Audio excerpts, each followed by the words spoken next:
اور مجھے آج خاص طور پہ میں نے آج کہنا تھا کہ مجھے خوف کس چیز کا آ رہا ہے؟ عمران ریاض کے اوپر عدالت بار بار کہہ رہی ہے اسے پیش کرو، اس کو پیش نہیں کیا جا رہا۔ مجھے خوف یہ ہے کہ اس کے اوپر بہت تشدد کیا گیا ہے،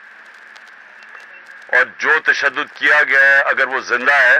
تو وہ اس عدالت کے سامنے نہیں لا رہے، کیونکہ اس کی جب عدالت کے سامنے اس کی حالت دیکھی جائے گی تو اس لیے اس کو چھپایا ہوا ہے۔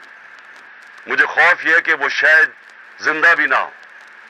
اور میں آپ ساری صحافیوں کو کہتا ہوں کہ پہلے ارشد شریف کے اوپر وہ ریاکشن نہیں آیا جو آنا چاہیے تھا۔ اب ایک عمران ریاض سے اوپر یہ جو ہوا ہے، اگر آپ اس ملک کی صحافی اس کے اوپر سٹینڈ نہیں لیں گے تو اگلی آپ کی کسی کی باری آ جائے گی، کیونکہ آج کوئی